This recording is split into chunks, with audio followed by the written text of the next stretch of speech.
Picture this scenario. You wake up in the morning, pick up your cell phone, and discover you have no service provider. You have been SIM jacked, with all info connected to your phone now in the hands of a thief. Bank accounts, email, crypto accounts, all vulnerable. It happened to Travis, and it happens every day to unsuspecting mobile users. Today, we welcome Haseeb Awan of Efani.com to the show to discuss how to protect yourself from being SIM jacked. If you think it can't happen to you, you may be in for a rude awakening on our Protect Yourself Before You Wreck Yourself, episode number 633 of the Bad Crypto Podcast. 5, 4, 3, 2, 1, 0, ignition. Who's bad?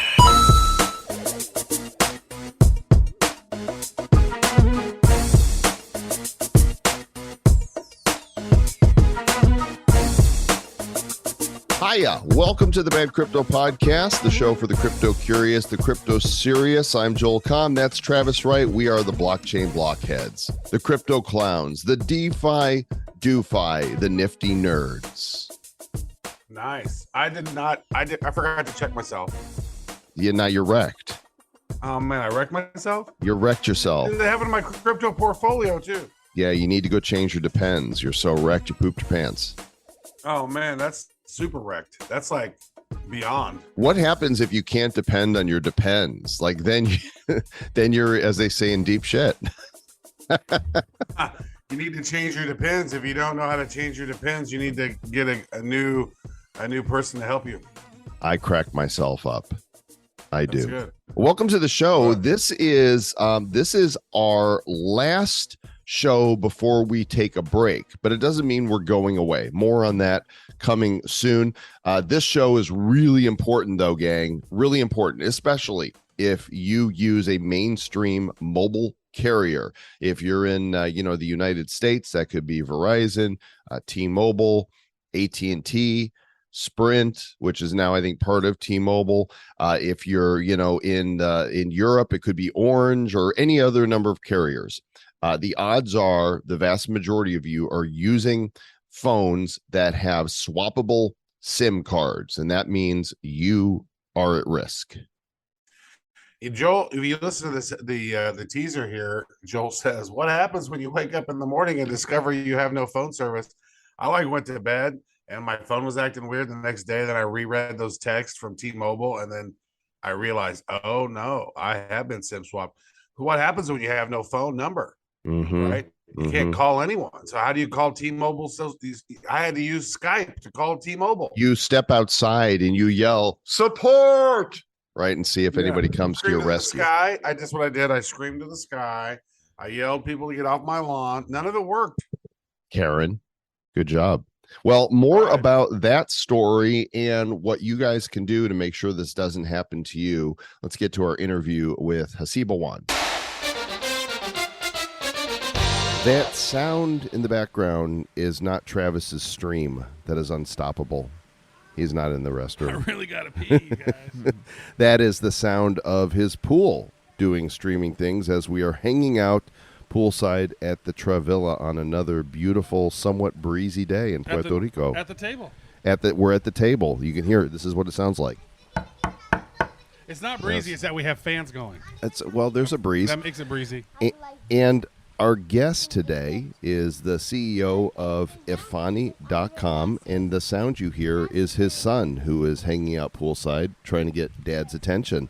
Haseeb, welcome to Bad Crypto. Thank you, Travis and Joel, for having me on the show. Yeah, man. We've known you for, I'd say, a good year and a half or so. Yeah. And discovered what you were doing through our associate Chris Poley at CCP Digital, because you have found a way to make SIM cards for mobile phones unswappable, which I know is really appealing to anybody who doesn't want to have their assets stolen. Don't steal my assets. You did see it in anybody who's heard the episodes with Travis. I know you heard them, that he had his, was it your Sprint? Was it Sprint or T-Mobile? T-Mobile. Your T-Mobile. Yeah. This is the microphone. Talk into it. Yeah, it's T-Mobile. There you go. Yeah. I was actually looking for it right here, the one where I got hacked. It was like Bad Crypto 47. Well, that's actually, it's going to be 49. replayed. You know, this is the last fresh show that we're doing before the best of Bad Crypto episodes. And so sometime this next month, as a follow-up, you're going to hear the replay of the Travis Got Hacked episode. So, Haseeb, maybe let's back up a little bit. Tell us what you see, you know, with the data and your experience, what is broken in the mobile phone world. So first of all, if you look at mobile phone, they were never meant for security device. They are just a way of communication, talk to people. Like, who would have thought that cell phone will turn into something powerful that we have today? Little computers on the go. Yeah, like we spend more on time on our cell phone than we do on any other thing in the world. Probably 6 to 7 hours at least, on average consumption. So they were never designed for this thing. They were purely designed for communication, talking to each other. But now this is our life. If you look at our telephone numbers, we have more identities linked to our telephone number than social security number. Wow. We have more what? We have more things. Identity. Wow. So Because I've had my phone number for 20 years. Yeah, so if you think about it, like, you know, I personally, like, you know, I'm resident of multiple citizen of multiple countries. So what happened is, like, I may change my thing, but I keep my number. Because I forward to something else, but I keep my number. So our telephone number is the gateway to everything. Right. You know, like, you have a bank account linked to your telephone number. They don't ask you, hey, I'll send you a message, your social security number. Hey, they will ask you what's your telephone number. You go to Walmart or, like, you know, Walgreens, they will ask you for a telephone number. Everything is linked to a telephone number. Mm-hmm. And this is something that we give to people. So if you ask me, I'll give you my telephone number. And same thing, I'll give it to my most private thing. And we're so worried about giving people our social security number, right? Correct. And he's right. Nothing's linked to that. Well, you think about that. Think about these numbers is like, and then my PIN number for my credit card, which holds all my money, is only 4 digits. Yeah. It's literally 9,999 different choices you could have. Yeah. Period. Yeah. Right?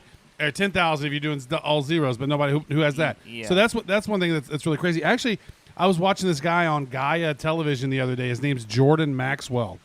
Jordan Maxwell was talking about all these really interesting things about the dollar bill and all the different icons and symbols and stuff on it. And the serial number on the dollar, on those dollars, matches up to our social security numbers. So, like, basically, because the United States is technically, since the 1880s or whatever, technically a corporation. It's not the United States of America. It's the United States Incorporated, essentially. And it's a corporation. And so those you can look at some of those. You'll find security numbers, those serial numbers on that could be your social security number because your identity is tied to a certain amount of wealth, which allows the United States corporation to borrow against us because we're the earning potential for the country. And it was really wild how a lot of these things were tied together. I want the bill that's got my number on it. You got to try to find Has anybody seen, you know? Yeah, maybe someone in the audience. Yeah. 5555. Yeah. Yeah. So what you were saying was that technically someone could have a bill with a social security number on it. Yeah. I never thought about it. Someone's credit card may be identical to your social security number. But social security but you got that 16 and 9 number. But, like, you know, there may be some numbers. So that's interesting. So I may be holding Joel's social security number. Hey, give me it back. Yeah. Stop holding my. Yeah, so my why don't you number. share with people that My social security number? Yeah. Well, all money is essentially it's debt based, right? Yeah, so yeah. it's like when you're paying a bill, you're not actually paying a bill. You are relieving of some debt. Yeah. It's not so much a paying of a bill. It's the deletion of debt. Imagine walking up to somebody, handing him a bill, saying, I'm relieving some debt. And be like, what? So actually, if all these, since the dollar, fiat money is based on debt, if all the debt in the U.S. was paid off, there would be $0 in circulation. I think maybe we may pay off. Like, I read somewhere that if we pay off everything in the world, like all the assets, you cannot pay back the debt. So we have to create new. Well, there's different countries. There's different countries, but the way apparently the U.S. is set up, but that's what's wild too is the fractional reserve banking, where it's like I deposit $1 million in the bank, and now that bank can loan out $9 million. Yeah, that's like, right. It doesn't even make sense. Where's that $9 million coverage? Just out of the sky. Yeah. But anyway, that will come into. But, like, overall, like, telephone numbers have become identities, and, like, you know, it's like if someone can access my telephone number, that will be something that I'll be most afraid of. Right, and they do, and they do it easily, right? This is not rocket science. Like, what is it if somebody wants to be a criminal? How would somebody swap somebody's SIM card and take their phone number, which then basically gives them access to reset passwords and email and all that? There's different ways to do it. What are some of the ways people are doing it? So the easiest way is to bribe someone, because people who work in the store for like $10 an hour, $5 an hour, $5, maybe like $10 an hour. You can pay them like $200, and they are financially motivated to do it for you. So they do like 5-6 SIM swaps per month, per week, or per day even, and they make like $1,000 grand. And so wait, I would go to somebody in the store in T-Mobile or AT&T or wherever and say, I'll give you $200 to get me this phone number. How does it work? It doesn't work that way because, like, first of all, no one will accept that. But the easiest way for people to do it is by on dark web, Discord, like those communities, where you can actually talk to someone, and the people actually get themselves employed at these stores. So it's a cartel. Just to steal. So like you are a group of 10 people, and you want to have one works in exchange, one works at one is a computer hacker. He knows what to do. And one of the friends will get hired at a store. And the store does not go through a background check. They don't check it. But, it's like getting hired at Walmart. Right. They always have a signboard, hey, we're always hiring. You get in, you get hired, okay.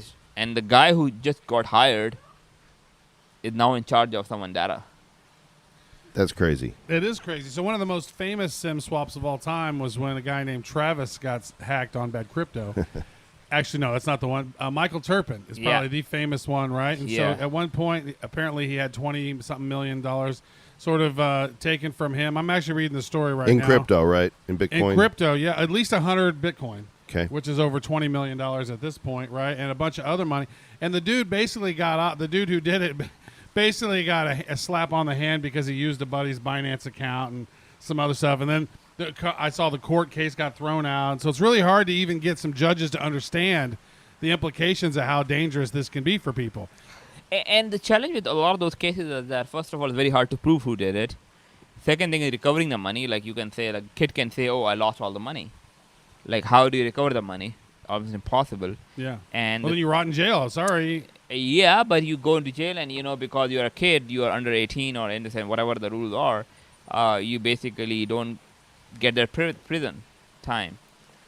So you are out in jail for 1 year. I think there was a guy recently. What happened was there was there's an account Zach XBT on Twitter, and what he does is he basically will decimate all the projects and scams in this. So he worked on a case where a guy spent like 1 year in jail, didn't pay anything. He was proven that he stole like a lot of money, like $10-20 million, whatever, and he had to pay like 5% of it as a How much? 5% back. 5% back. 5. So where's the punishment? Oh, so you mean I got to pay 5% of $20 million back? So I mean, I got to pay like $1 million. So crime pays, and then I got to be in jail just for a year, and I get out and I get $19 million. That's pretty much the deal. And the worst part, he's back and he's doing the same thing again. Right. What? So he's gonna stop now. He's hacks. Well, he's got $19 million. He should stop. Well, people. Well, crypto goes up, crypto goes down. Right. Yeah, you don't know how he kept It's the only money. 18.5 now. He might have been done a leverage hit or may bought an NFT. So you never know. Right. But anyways, he's back. But also addiction too. Like stealing is addiction. Right. It's not about like It's some the people thrill. are super rich and they still steal money. Like look at politicians. Right. Let's not look at There them. is that moment where you don't ever get enough. Mhm. There's Yeah. something about it. There's inside them that doesn't matter how much those Rothschilds get. It's never enough. I don't know if it's an urban legend or actually happened, but I was told that the senior Rockefeller, the first one that became wealthy in the family, JD, on his John deathbed D. was asked how much money is enough. You're the wealthiest man in the world. How much is enough? Just $1 more. That's enough, right? When you need it. Okay, so let's go back to mobile. Is that what he said for real? That's the urban legend. Right. You could Google that and see if it's real or not. I just like the story. So the other question he was allegedly asked is, how much money are you going to leave when you die? And the answer was all of it. Right. Right. So one way to get SIM swapped is through these cartels that basically operate through the mobile phone stores. Another way is social engineering. How does that happen? Social engineering is you get a SIM card, so you go on eBay and you can buy any SIM card. Like any wireless carrier, you can buy a SIM card. And I actually did an experiment today. So I normally, as part of my job is I buy random SIM cards and I try to activate, I try to SIM swap, and I see what their abilities are and how to prevent that. There's a famous carrier, I don't want to take their name, but their account number is your social security number, and everyone's password or PIN is 123456. That's a great pin. Everyone, it's a pretty famous company. Again, I don't want to. 123456. That's the PIN. Every account. You has could the same tell us PIN. who was it. It's we call it like fair thing because they haven't patched it yet. So the problem is if I tell it, then other people who are on that carrier get exposed. That's Well, so silly. Why would you do maybe that? this will be their warning though to switch. They have been warned multiple times. So what we do normally in our case is if we find a vulnerability, we send it to everyone, and then they basically will have to rectify it. The challenge in our industry is if we discover some vulnerability, and unless they have patched it, we should not be telling it to people because, as I said, it exposes the people on that network.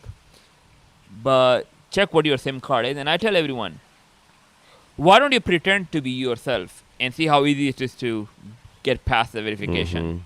Remember, Joel, I think in your case you had like some crazy stuff set up. So I was on Verizon for a long time with my number, and I had people. I got notifications that people had tried to make changes to my account, and I called them, and I had to go through talking to several people to get to level up my security, so that I could be a higher tier of I might even forget some of the things that I had to do to make any changes to my account. You couldn't even get that with T-Mobile. Like they wouldn't. Their security was the worst, to my understanding. I would say that 2017 T-Mobile security is way different than now, because I think that it's an interesting scenario. So I actually left T-Mobile, went to a company that then got acquired by T-Mobile. Sprint. Yeah. Right. I wasn't going to say that, but that's okay. We could say it. That's good. Well, everybody knows it. But it's weird to activate mine, to access mine. It's weird because it's like in another layer and another thing, and you got to do a bunch of the legacy Sprint security things to get to my account. So all of these, like AT&T, Sprint / T-Mobile, Verizon, they all have SIM cards that can be swapped. So it's not the SIM card; the number of it gets swapped. So in your case, Joel, you had all the things set up, but when you had to SIM swap yourself, technically you did it. Right. What did it take? Well, I had to go jump through. Oh, you mean with your service? No, like when you switched to us, right? When you upgraded to us, like what? Well, I like got a new SIM card. But did they? No, my question is, okay, did they ask you the things that you told them to ask you? I think so, but not every time I called, and I had to choose somebody out to say, you were supposed to ask me, this. You were supposed to ask me this challenge question, and you didn't. How can I trust you guys with all my data? Yeah. I mean, it's my emails, it's my 2FA, right? It's SMS verification, my crypto. And then it becomes your Apple ID, because that's what happened to me. Was that first of all, they were able to SIM swap my card, right? And then I was able to realize it. That night I looked at my phone. I was like, "That's weird. I'll reboot it and I'll deal with it in the morning." And then the next day I looked at it, and then I saw a notification from T-Mobile. I got a text, "Hey, this is whoever from T-Mobile. Thank you for calling, and hopefully glad that we were able to help you out." And I was like, I got SIM swapped. Yeah. And I knew that. Like, we started the show in July. This was October of the same year. So this was like, people came after us quick because we were visible. And it taught us really early, do not keep crypto on your phone. Yeah. Do not keep crypto on your Coinbase. Keep crypto locked up on your ledger. Get it off of the exchanges. What about your bank account, though, too? Your PayPal, right? Yeah. Any bank accounts, those are all just as vulnerable if you're logging in on your phone. But the dude was like, he messaged me at drunkretard666 on Twitter. I just looked. I think he's still there, but he blocked me. How is drunkretard666 still a Twitter handle? But so he basically messaged me. He goes, "I'm sorry. I just wanted to steal your Bitcoin." And to hear more about that, listen to the upcoming replay of episode number... It was episode 41. 41. You guys will hear that. Because it was real and it was live, and it was...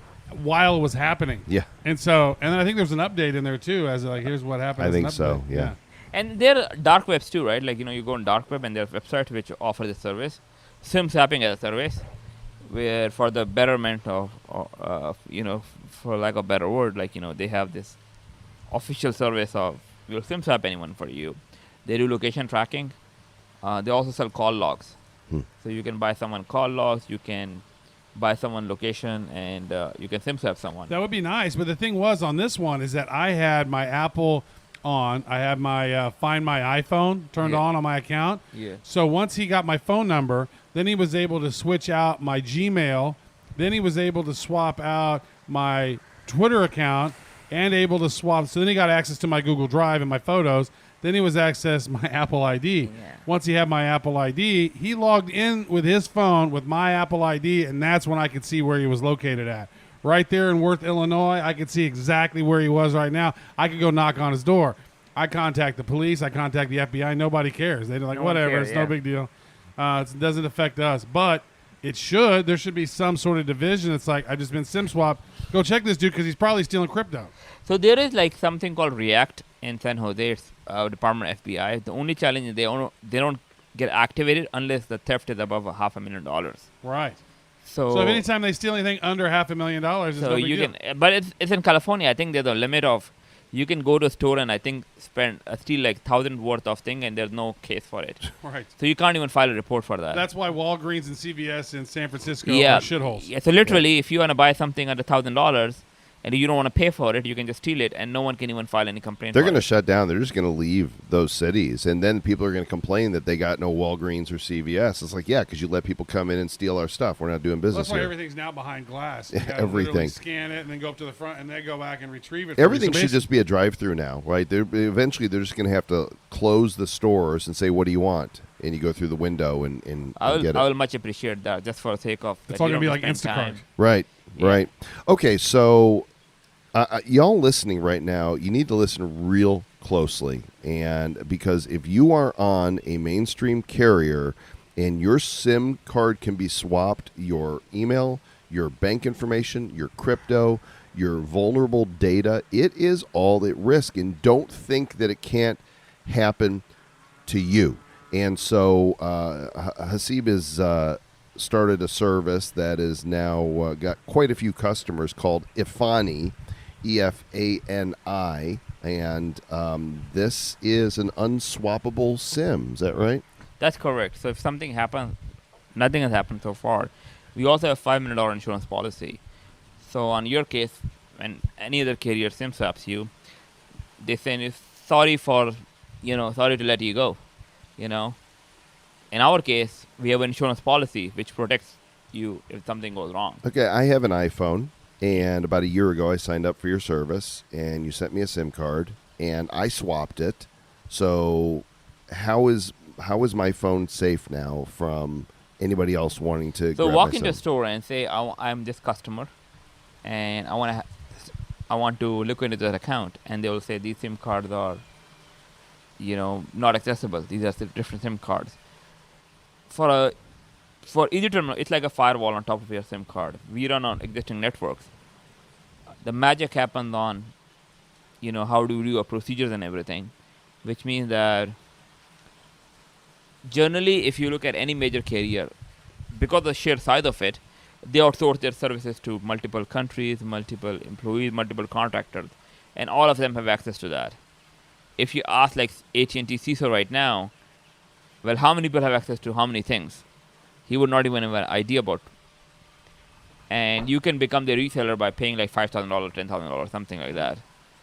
So you can technically become a reseller for $5,000 or $10,000 and now have access to every account. Oh my. And you can open like those booths. So they have access because they have to do it, right? They have to, people have to go and genuinely change SIM card. Mm-hmm. And people are genuinely looking for a cheaper cell phone plan, which they should be.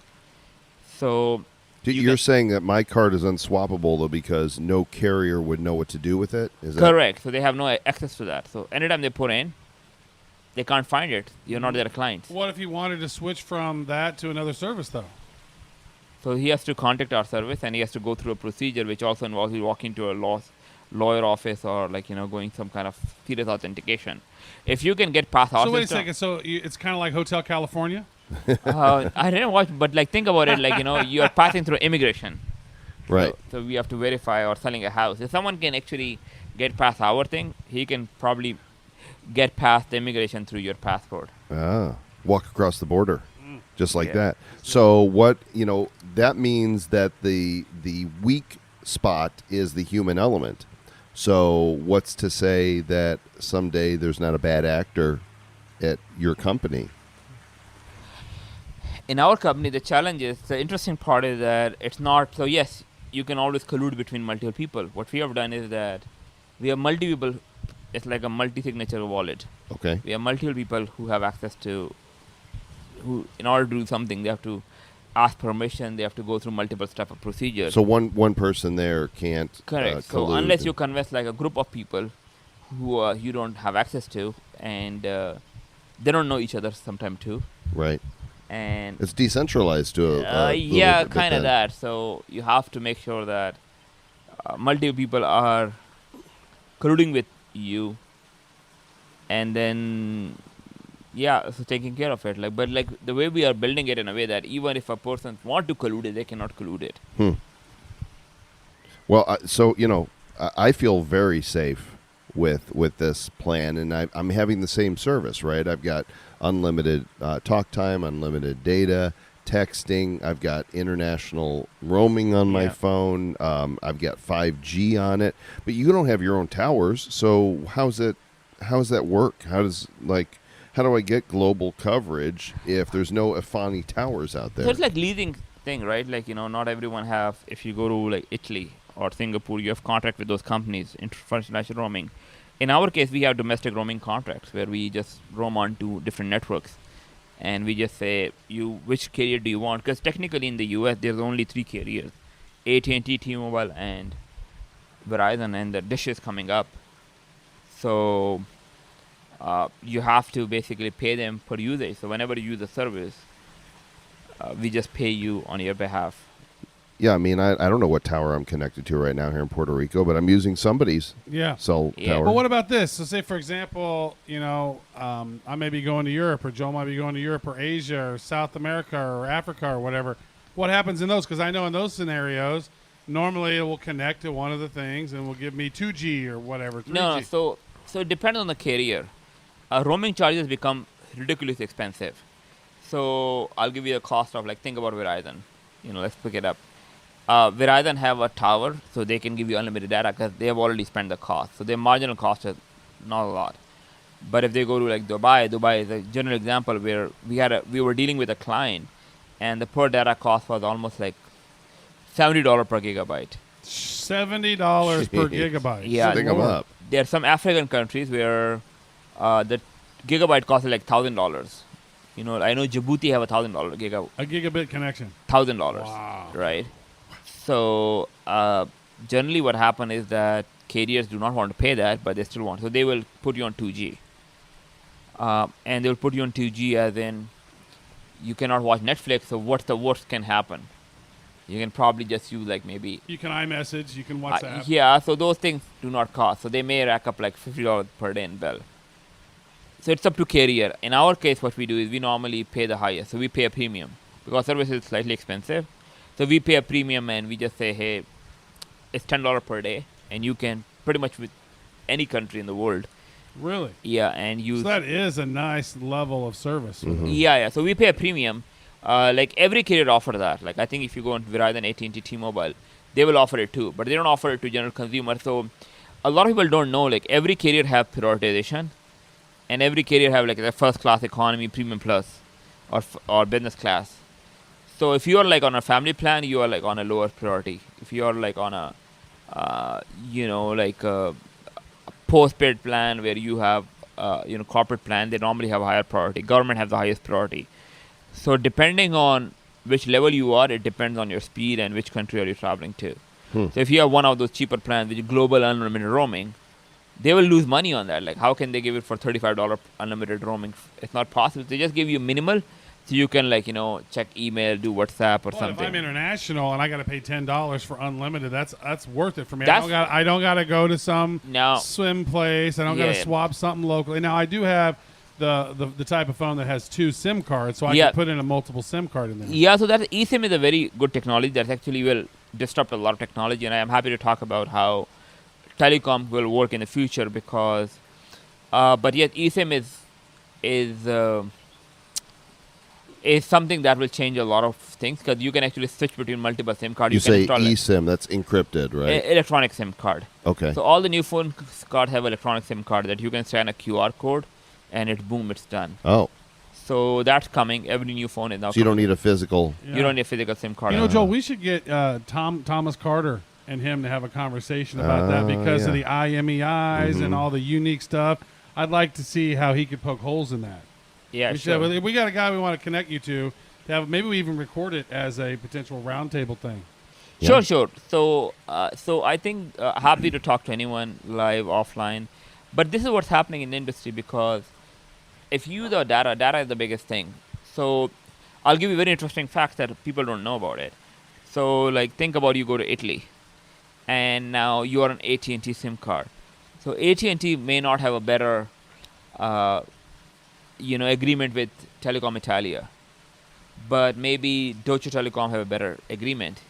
So with electronic SIM, it automatically switches to the better service. It says which country you are in, and it automatically move. Okay, now I'm not a AT&T customer anymore. I'm just like Deutsche Telekom customer. It does Right. it on the fly, and it basically picks That's up. beautiful right there. Yeah, it connects. So that's what we're implementing it, and I think the biggest thing Especially if that you're going to multiple countries.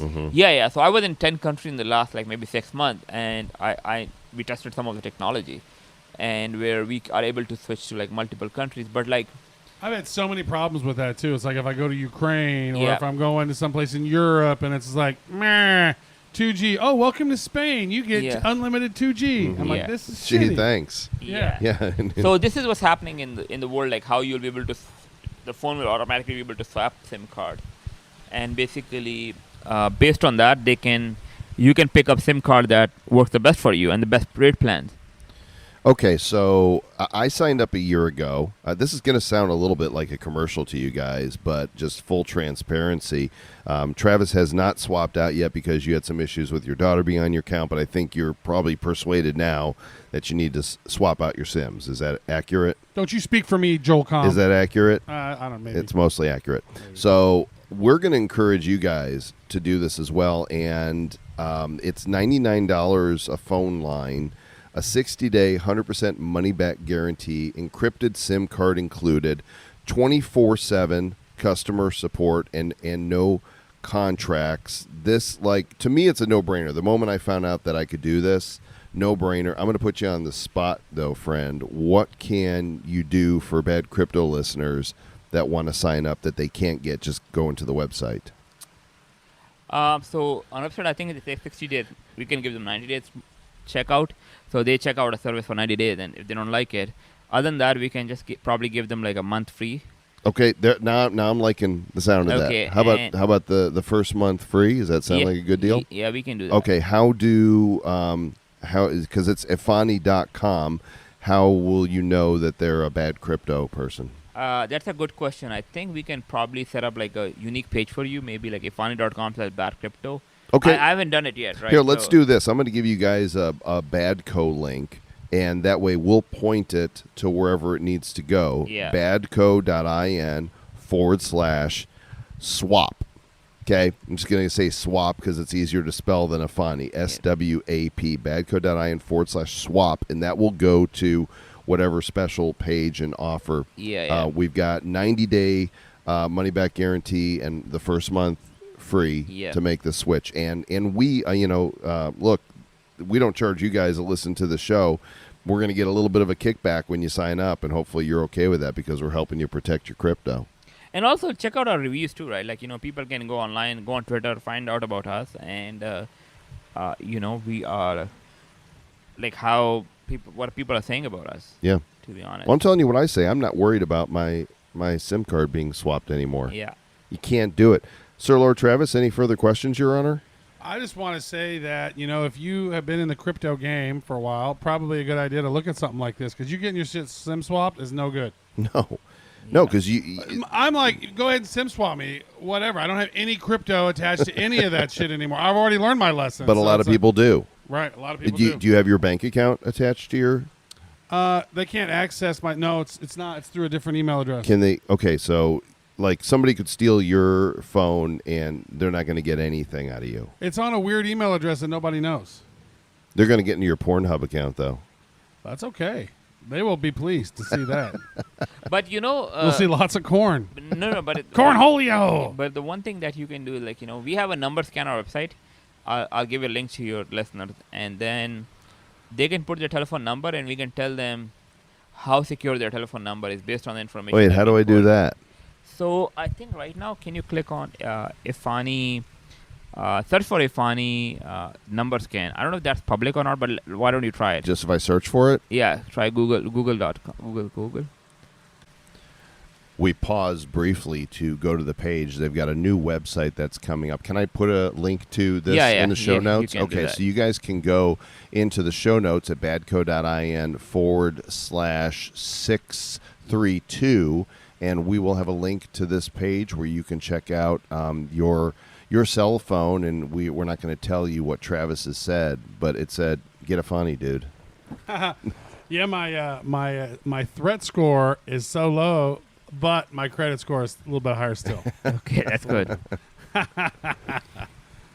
So, again, you guys can go check this out. And if you go to Efani.com, you won't get the special offer. You got to go to badco.in/swap.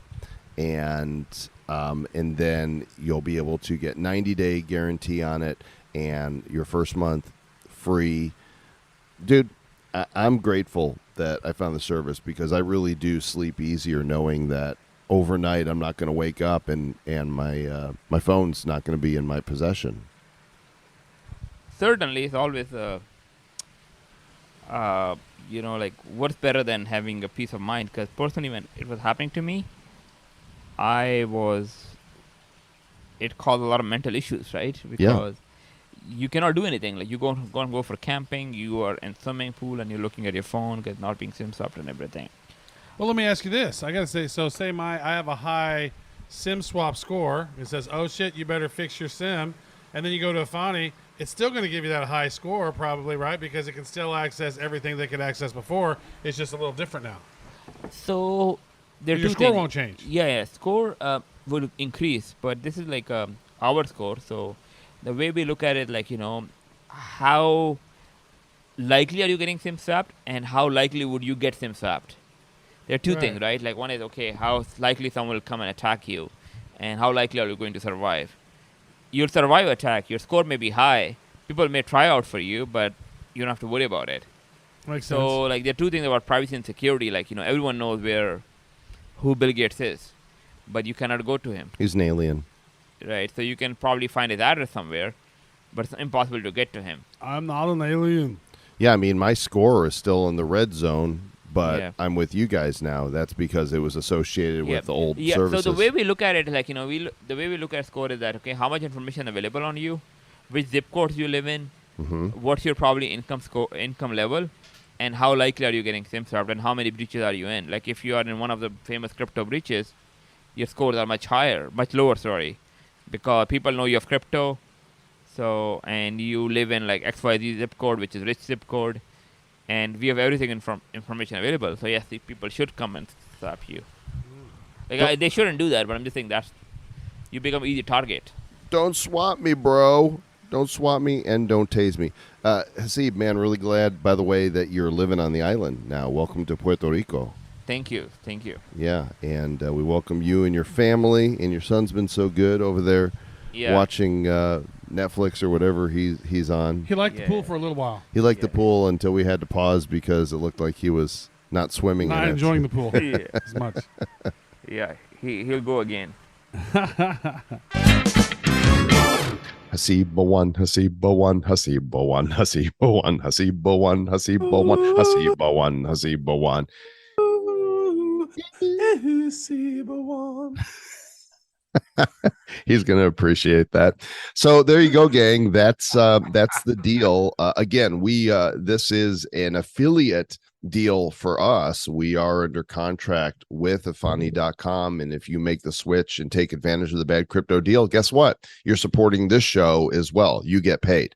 But we wouldn't be sending you there if we didn't believe in it. Like I say, I've been on it now for over a year. Very happy with the service. That's how long we beta test that thing to make sure that it's good enough for you guys, right? Oh, it's solid. Yeah, it's solid. Look, and I don't own any of the company or the service itself. I'm a customer. So check it out for yourself. badco.in/swap is where you will find a specific landing page that can get you the offer we discussed.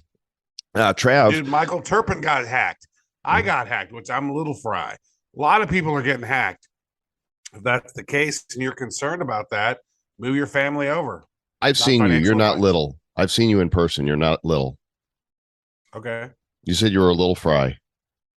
In the big scheme of Wales. You're the whole Yukon Gold, my friend.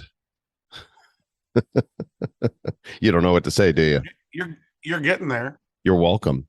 You're welcome. So, as I said at the beginning, this is it's time for us to take a break.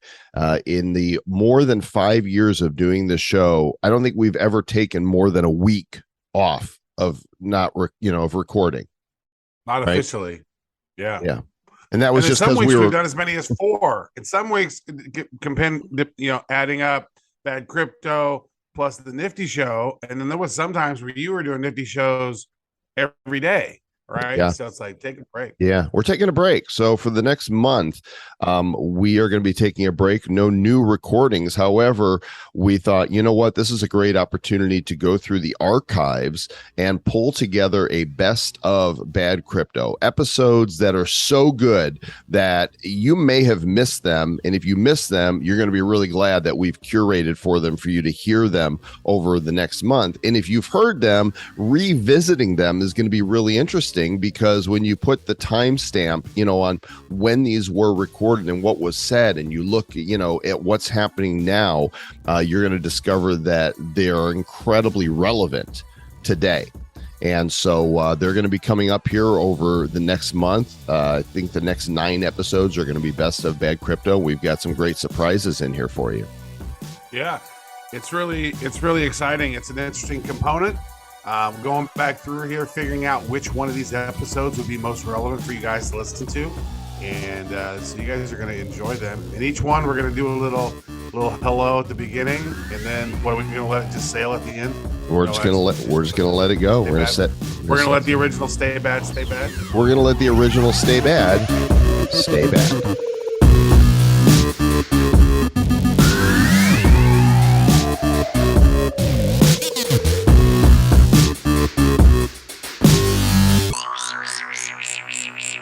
Who's bad?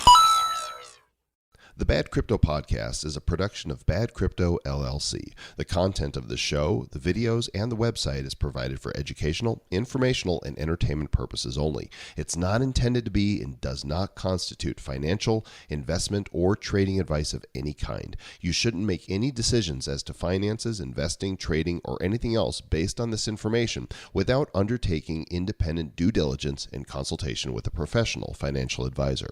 Please understand that the trading of Bitcoins and alternative cryptocurrencies have potential risks involved. Anyone wishing to invest in any of the currencies or tokens mentioned on this podcast should first seek their own independent professional financial advisor.